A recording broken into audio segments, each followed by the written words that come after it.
We're taking back ownership over our own wellness and redefining what is useful. My name is Teresa Keto Dickerson, and I'm on a mission to change the conversation around the standard of acceptable. We're disrupting the way products are consumed and the ideas that we are in charge of our own wellness. Through connecting to community and professionals, we're clearing the path to live organically. This is an organic journey.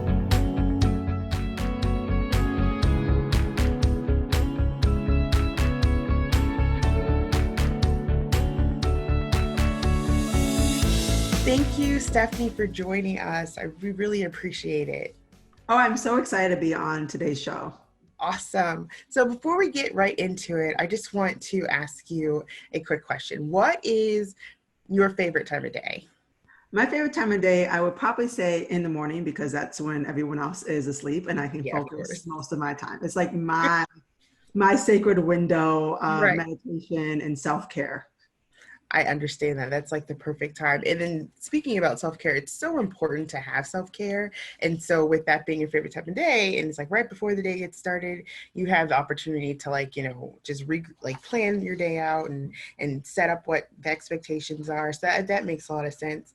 Well, I have a question. So I went on your site and I just saw that you co-authored a book recently. Well, not recently, it was about April, but like what can you tell us about that? Like, how did you get started and what made you decide to do that? Yes. So I actually had someone reach out to me, the author of the book, Mm. Jenna Shorthead, reached out to me and asked me in regards to if I was interested in doing a co-author. And I spoke to the publisher. And I've always wanted to write a book, but it's a lot for Yeah. me to think about writing something really big. I'm more of a podcaster. Blogging is not like my thing. I write a couple of blogs here and there, but speaking is more of my forte. So the idea of trying to write this big book that I wanted to talk about for like hormonal health, it just seemed very overwhelming because I was getting the chapters and everything done. And so the opportunity that came up was like, hey, you just have to write one chapter and you could be part of this book series. I'm like, sign me up. Right. One chapter, got it. Like, all we have to write, like, it's pretty much like one blog post. And I was like, okay, great. And it's funny because it took me forever to write that Yeah. one chapter. And then it was nice because all of us, it's not just one person, but a ton of people, all the 20 authors were able to promote it. And so it was great. We were able to hit the top charts on the very first day because all of us were out there promoting it at the same time versus having it all fall onto my lap, trying Right. to promote the book. And then there's others. So she does like a series of books, like Chicken Noodle Soup for the Soul is what she kind of describes it as. So every time a new book launches, we are being promoted again for that book. And I actually just signed up for another opportunity to talk about weight loss for the program too. So and then she's featuring all of us on another book for all the authors. So we have 3 opportunities to be a co-author on a book, which is pretty cool. That is really cool. So the first one, so you're saying the second one's about weight loss, and the first one was about the hormonal health and sort of like tell me about how you got started into hormonal health. Like what made you get into it? What is your backstory? What's Yes. that? So I actually, it's funny, I started getting into health coaching and it was mostly like weight loss. Of course, that's the big thing that most people are looking for when they're looking for their health journey is to lose weight and they Right. don't understand the importance of nutrition. So I actually started off as a personal trainer and a group fitness instructor and then realized the importance of nutrition. But it started to spin off to hormonal health as I was doing a lot of fitness competitions. And in 2015, at that point in time, I was on my 3rd fitness competition. I was recently married and my husband was like, you look absolutely amazing. But my sex drive was like diminished, completely diminished. And I ended up causing so many hormonal health issues. I actually started having hormonal health issues ever since I was 14 when I got onto my cycle. It was one of those people who had like a 10-day, very heavy flow. Right. The second day was so bad that I actually had to go to like the doctor or couldn't attend school because my cramps were so intense. And I, just thought that was a normal thing because that's what my family always dealt with. They were like, my periods are really heavy. Sometimes you get, Right. to the point where you're nauseous and all this other kind of stuff, a heat pad, medication, this is just what I grew up to think this is how normal cycles are going to be. Right. And then my lifestyle choices over the course of the years of the extreme dieting and exercising to get super lean to get ready for a fitness competition just made everything a lot worse, because you're really depriving yourself of a lot of nutrients, and you're getting to a point where you're under 12% body fat to step up on stage, which for women, that's the lowest that you really should be, because you need to have fat for your, sexual organs to be able to function. And Right. so I realized, like, really early on, I mean, this is my first year of marriage, and I'm like, this is really awkward. Yeah. I mean, I have a low sex drive. And then other things started kind of coming in. Vaginal dryness started coming in. My periods, they weren't 10 days long, they were 5 days long, but they were still painful. And at that point in time, like, I was just recently off of birth control pills for maybe a couple of years, but I was on them for 14 years to deal with my hormonal health issues. Wow. So for me to figure out what was going on with me, I needed to find a solution. And I think the final straw, as they say, like the aha moment I had, that really nailed in the coffin, like, hey, there's a problem, was when I was in the middle of a yoga class and I rolled over onto my tummy to do a yoga move, and I felt like someone was stabbing me in the chest. And I remember going to my gynecologist and I'm like, hey, I need you to run some lab work on my hormonal health. And she's like, oh no, you're fine, we can get you back on birth control. I'm like, no, I'm very natural, I've been off of it for years. At that point it was like 8 years. I don't want to get back on. And so she was like, well, you'll be back. And I'm thinking, is this a sign of pregnancy? Like, what is this? What's going on? And it ended up being just that my hormones were so out of whack. And since I didn't get the answers I was looking for through traditional medicine, I ended up saying, you know what, let me take this into my own hands. I have the knowledge when it comes to nutrition. I have the knowledge when it comes to exercise. Let me figure out ways in which I can balance my hormones naturally, utilizing herbs, essential oils, lifestyle practices, nutrition. And from that point on, I dove into more studies and got another certification just in hormonal health to help myself out. And then started seeing some really great progression within, the first 60 days, and ended up going from there. So when you went, so what items, what steps, or what was the strategy that you decided to implement to sort of just get started? Like, did you say, okay, I'm going to change my diet? Because I mean, you were already nutrition conscious because you were doing these fitness challenges. So what did you have to change? It was increasing my fat intake and doing it in a strategic way. So I don't eat eggs. I mean, that's a lifestyle choice, and pork. That was something I haven't had since I was a kid. And that's just a personal choice, not saying that they're bad things or anything else like that. So I had to look at other ways to get fat into my diet, which was incorporating more oils into, like, healthy oils into my cooking, being able to put seeds into it. And I actually researched seed cycling, where you have certain seeds throughout the course of the month, depending on what phases of your cycle that you're in. So I started looking into things like that, putting avocados back into my diet. Of course, avocado toast is now like a big thing, yeah. trend, but being of Latin descent, I've been used to eating avocados my whole entire life. So it's just incorporating those things back into my diet, and then reducing the things that in my diet that were causing issues.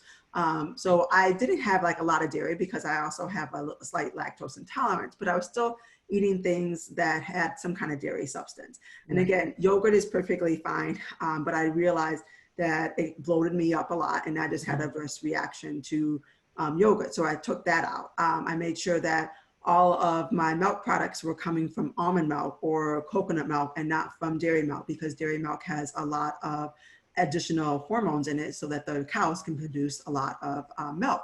I mean, if you sit there and think about it, as a woman, if you're listening to the show and you've had a child, you breastfeed for a certain amount of time. Your body's creating these certain types of hormones to allow you to breastfeed.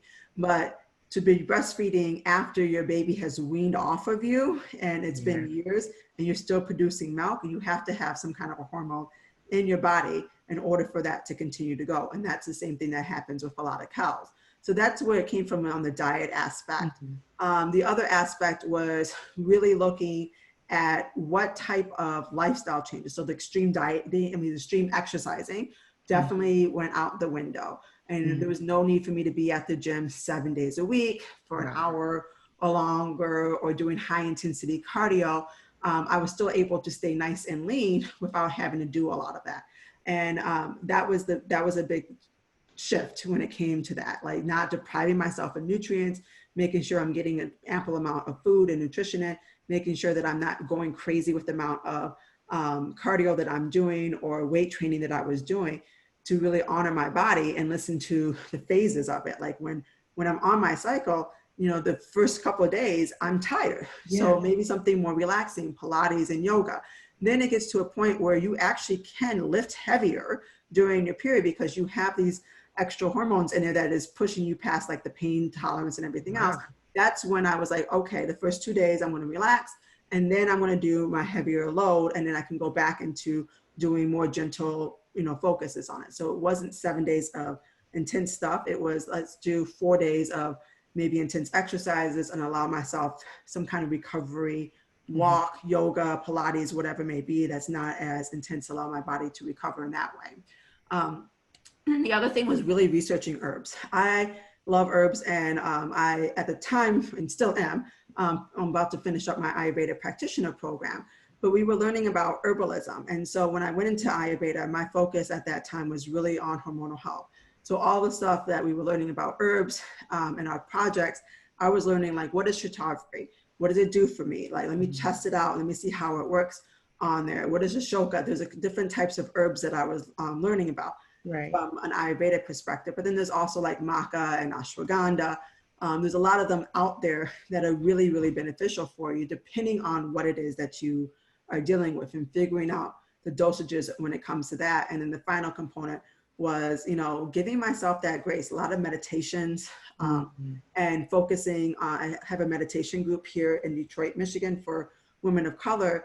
And I started leading a lot of new moon circles. So I got a training in new moon circles and hosting that.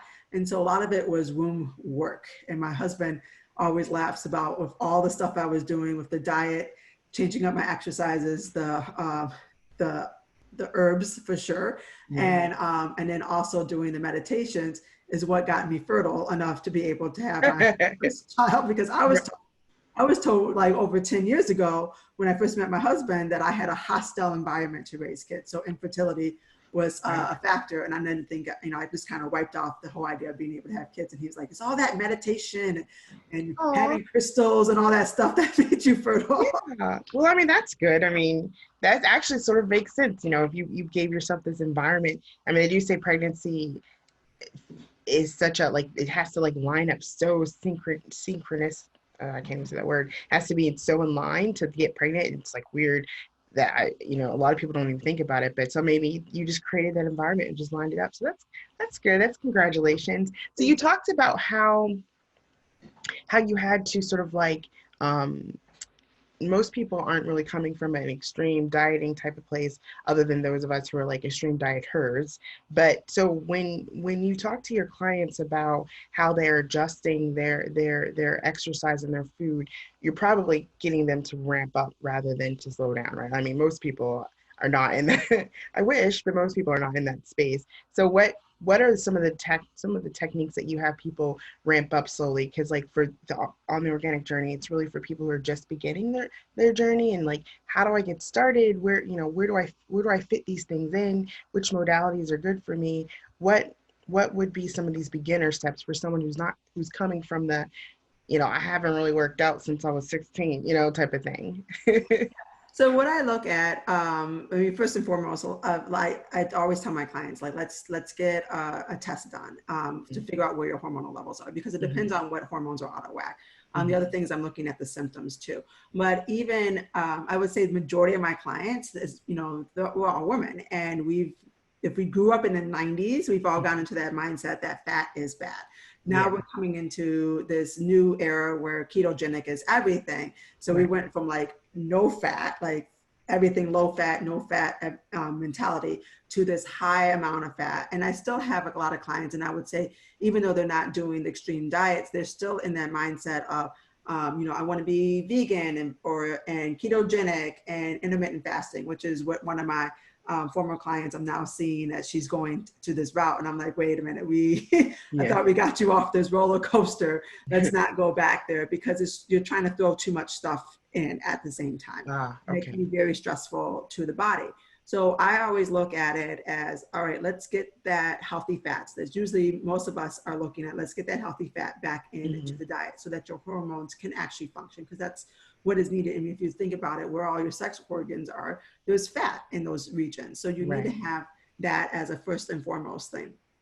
The other thing I also look at is, I tell people all the time to reduce the amount of dairy that they have, especially anything that comes from cow's milk. So really looking at, if you're going to go for dairy, well, goat milk will be a lot better, because they're not going to pump them up with a lot of the hormones. The other thing I also talk about, and this is not even diet related, and this is probably the biggest needle mover for majority of women, because they don't realize this. It is their household products and their personal care products that they use. And I know that you use a lot of organic stuff, but then the majority of people that I know, they might use some organic stuff, but they haven't fully gone on over. And so I'm looking at it not as a way of like telling them like, hey, you got to go organic and hippy, but at the end of the day, a lot of this stuff has xenoestrogens in it. So the cleaner that you use to disinfect your surfaces, the laundry detergent that you use to clean your laundry and get all the stains out of it, your air freshener sprays, your body washes and your lotions and your sprays that you have so that you can smell like cookies and cream all day long. These all have xenoestrogens in it. Everything from the fact that you are using a plastic BPA-free container versus a glass container. Yes, it does have BPA free, but after a while, like if you're warming up something in that container, you're still getting some kind of leakage of that xenoestrogen. So going over from plastic to glass, those small kind of things, get rid of the Teflon, non-stick stuff. These are all things that we have been told that that's what we need to do. And it takes a long time, because this is really kind of ingrained in it. As I was making this adjustment, it was easy for me to do it, but I live with my older mother. And so for her to like switch over from the conventional, say Tide, over to a natural product, or not using the bleach and going with something else, essential oils, she was just like, no, that's not happening. She's like, bleach? No, we need bleach. What are you talking about? Yes. And then sort of like we were tossing out all the Teflon and we're all going with stainless steel. She was like, huh? No. Who's gonna clean this? She's like, but it's gonna stick, and I have to go and fix it. And then it was funny, because even when some of the stuff sticks to the bottom, she was utilizing the stainless steel, but still putting fabric softener in to get the stuff at the bottom. Like that does not help the situation. No, oh God. Because now I'm consuming fabric softener. Because that's what gets So it's like a mindset shift. Yeah. A lot of those are the things, again, that probably someone that's listening to this right now, they're like, okay, my diet's good. I'm not extreme on my exercises, but they're not thinking about all the things that are in their component. Yeah. That's one of, so I started on that one. Well, I started with food, obviously, because of the rheumatoid, and then I couldn't figure out why I was still like inflaming. So I'm like, okay, let me switch to foods that are anti-inflammatory. Then I realized, okay, I'm still having reactions, like what's going on? And then I went to look into the products, and I was like, holy crap, why the heck is this in here? And no wonder I'm getting triggered. I'm thinking I'm being all like healthy, and I'm still getting triggered. So yeah, that's one of those components I don't think a lot of people are really paying attention to, which is why that's one of my main focuses is, because everyone's talking about diet. A lot of people are talking about food, but like there's a section that like people are leaving off and are just like, but this is important as well. Like it's this whole body experience, right? Like, so, and then of course you've got like the whole mind thing. You touched on that earlier. It's like the whole meditation and being able to get yourself in a place where your body can operate efficiently because it's mentally ready is super important. Oh, I was gonna say that's another big component, because we have these stories that we say, and actually it was interesting. I interviewed someone on my podcast earlier this week, and she was calling it tapes. Like it's like these tapes that we have in our head of this negativity, and it can be from something that someone has said to us, or or what society has said to us or whatever it may be, that our bodies are broken, that there's something physically wrong with our bodies. So really setting that up and shifting that mindset, because your body will start to respond to whatever you think. If Yeah. you're thinking that you're unhealthy, my dad taught me this when he was battling with stage 4 cancer, was that at the end of the day, he's like, I wish I had a better mindset, because I would have been able to Wow. go through this. But during his stage 4 cancer, especially when it came back again, he was in that mindset that he is cancer, right? Like he Right. is this disease, there's no solution. And he fell for that trap, and I started seeing his body deteriorate. And so that's the same thing that happens with us. If we think that we are infertile, if we think that there's something wrong with us, if we think that we are broken, our body is going to respond in that way. And then the other thing is the amount of stress. Like, your body cannot function properly under stress. And I remember when I used to work a 9-to-5 job in corporate America, I mean, one of the things on my resume was like, I work well under pressure. Why is that? Why is that a thing? Like, you're right. Why is that a thing to put on your resume? Because I have it on my resume too. Like, yeah, like I'm great under in stressful environments. What the? Why did I set myself up?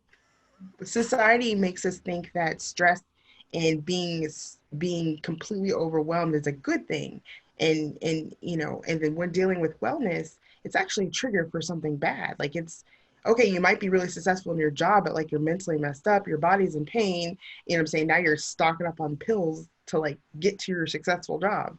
Yeah, Yes. And you that's don't really tune into your body. And that's the one thing that when you're doing that self-care practice, you become very self-aware of what's going on with your body, which is what I love. Like right now, my OB and my midwife, my pelvic floor like specialist for my physical therapy, and my chiropractor, and even my acupuncturist, massagist. I mean, I use all these services throughout my right. pregnancy. They're like, you are so in tune with your body. So I know, like, hey, there's something wrong. Like, this is not normal. Right. This is this symptom. Even when I talked to my doula, she's like, I love talking to you because you can really pinpoint what is going on because you're that in tune with your body. That in of itself, when you start to get rid of all the noise and can tune Mhm. into what is really going on, then you can find the solutions. Right. But a lot of times we don't even recognize the symptoms. And that's the biggest problem, is that we have been told like, oh, this is normal. We've been dealing with this for our whole entire lives. But if I told you like your extreme cycles, that your long periods or your heavy flow, or the anxiety that you get right before your period, or the cramping that you have, the low sex drive that you have, the vaginal dryness, Yeah. hot flashes when you're not hitting menopause or perimenopause, loss of hair, excess weight gain around the midsection. These are just some symptoms that Mhm. we are kind of told like that's normal, but it's not. It's your body saying, hey, there's something wrong. Right. And I'm giving you a signal. I'm giving you these small signals and you're ignoring it. So I'm just going to keep adding more and more and more on top of it So you till it get it. becomes this point where it's like, you got to listen. So what have you found? So okay, you're right. Like, there's a stacking of symptoms that start to happen, especially as we get older. But the society has told us, oh no, that just happens as you get older. But it's actually this hormonal imbalance that's happening. What are some of the ways? So you mentioned, we both mentioned about like getting your mind right, right? And then you're talking about getting your food situated, eliminating those foods that are not helping the situation, getting a good diet, a good exercise regimen that's for your body, right? Like, I know for a fact I can't do, 70 hours of cardio. Like, it's just not gonna happen. Like, I'm just gonna let you know right now, right? But that's okay, because my body does what my body does. And so what would you say is like the one thing a person can do to jumpstart this hormonal wellness journey? The Like, first if you're thing, gonna give one thing. yeah, I would say that the first thing is to really tap into your symptoms, because you don't know what's going on until you tap into it. Right. And so taking a moment and doing a full body scan and sitting and seeing, when did this symptom arrive? Right. Can this possibly be something that is causing a hormonal imbalance? And I have that in the freebie I gave you, is like a quiz, because a Mhm. lot of times people don't comprehend that. Mhm. Then once you figure out, your symptoms, then you can be able to go and seek out the advice. But until Right. you know what's going on with your body, you're just kind of throwing stuff at the wall. And that's one of the reasons, before I even talked to my clients is like, all right, we need to do a health questionnaire. I will ask them to do that questionnaire. I will ask them to do another questionnaire, and I will ask them to do lab work, because I can't, there's so many things that are playing in factors. It could be a thyroid issue. It could be, fibroids. It could be something that's going on with your estrogen, progesterone, or testosterone levels. There's so many things that are in play that I need to really know what's kind of going on. But it's really listening to what is your body feeling right now? And then as you make these small changes, whether it's diet, exercise, lifestyle, self-care things, or mindset, how are you starting to change? Like, is your body and your mind responding to that change? Right. So you need to know like where you are now, so that you can figure out where you're going to be going to, and you can track that along the way. And it takes time, is what I tell people all the time. Mm-hmm. This is not a quick fix thing. We are in a quick fix society, but our cycles are, roughly 28 days, right? Some people might be 25 all the way up to, 30 something days, whatever it may be. It's going to take that time to start to see these processes happening. So if I give you a protocol today, you're probably not going to see it happen until 30 days, because we're seeing like, okay, at what phase of your cycle is this change happening? Like if you have heavy cramps, me giving you something right now is not going to help you until 30 days from now, when it's been in your system and you can see like, okay, my cycle's starting again, my cramps are not as bad. So it's really tapping into, first and foremost, what are the symptoms? And I would say that for most people in the holistic field, they will tell you that you need to really know what is going on, so that you can relay that information out to that practitioner, so that they know how they can help you, because we can't read minds. Right. So speaking of that, since we only have a couple more minutes left, I really wanted to ask about some specific roadblocks that a person might encounter, what to watch out for, and sort of like what are some techniques to sort of overcome those things. Perfect. So some of the roadblocks that I see is, number one, they don't have the time, right? And especially for a lot of women, they have multiple hats that they're wearing. Mm-hmm. They're a mom, they're a business owner, or a worker, they're a spouse, whatever it may be. And I always let them know, like, if you don't make self-care, if you do not make yourself a priority, who the heck else is going to? Right. Because who are you relying on? Are you relying on your kids to make your priority? Are you relying on your job to make your priority? Are you relying on your spouse to make your priority? At the end of the day, we give so much out to other people that we never give back to ourselves.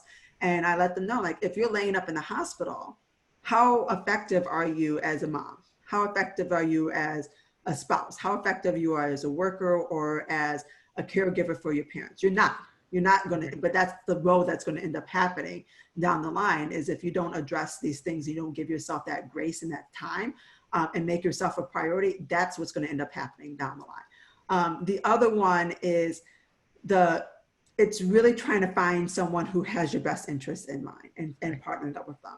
So once you figure out what your symptoms are, a lot of times we will go back to the traditional route, right? We will go back to our healthcare providers, and depending on who they are, they might not have the skill set, or they might not be at that place where they are really wanting to give to you, right? So I've had one of my clients who's seen, gosh, in the 10 years that she's seen 8 different doctors.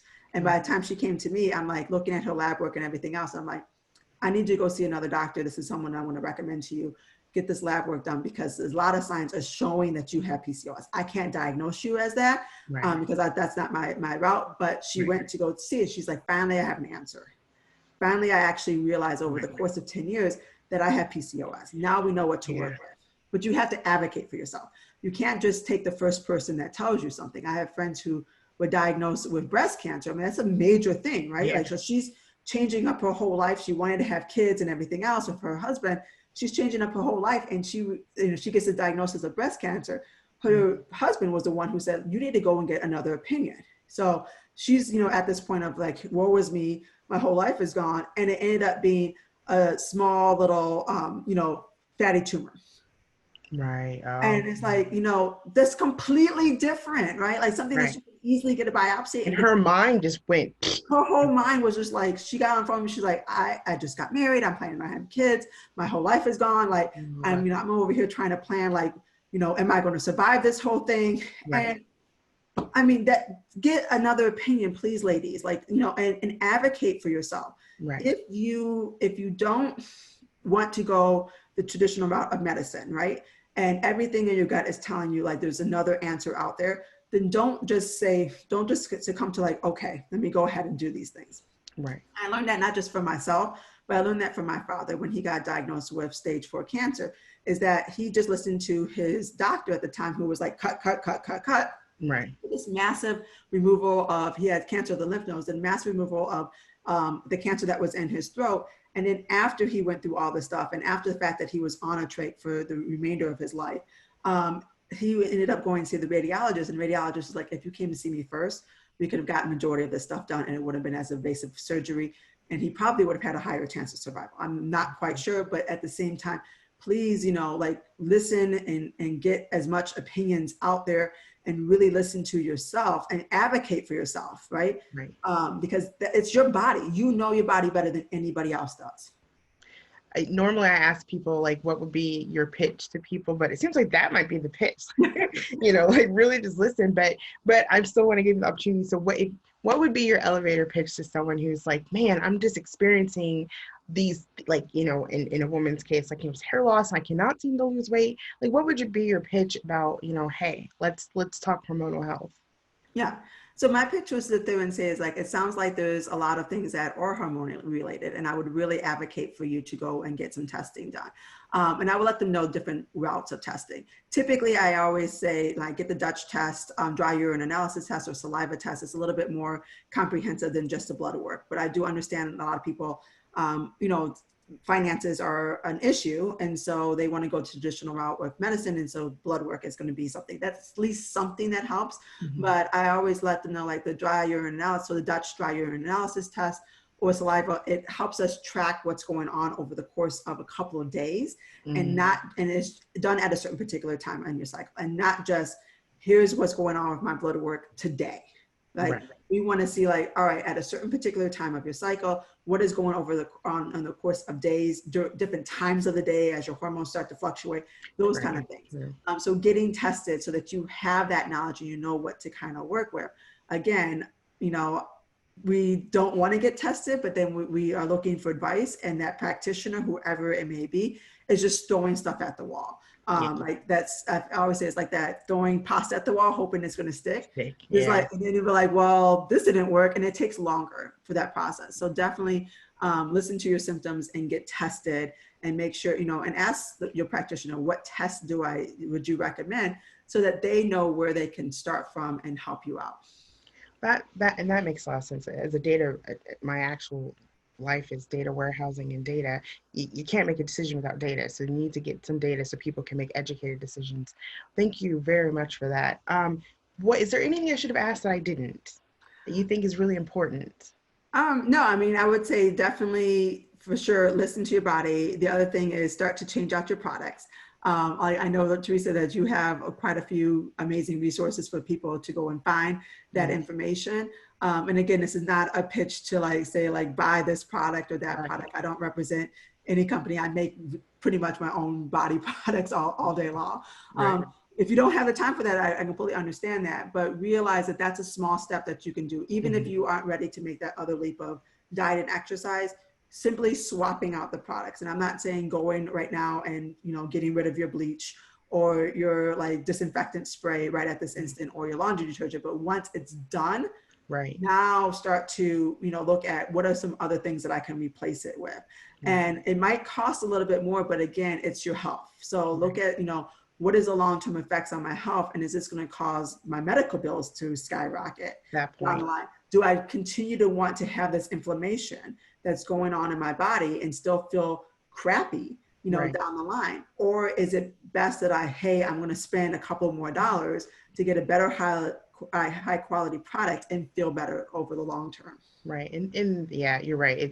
And even while you're waiting for an opportunity for your bleach to run out, take that opportunity to research and find out what is an alternative to bleach that maybe I can afford once this bleach is out. And like lemon and vinegar, pretty cheap items. You know what I'm saying? Stuff that you have in your house. Yeah, like it's a lot of the stuff. Realize how simple it is. Right. A lot of this stuff is really it's the stuff that you buy. It's like in the grocery store next to the next thing you're going to purchase.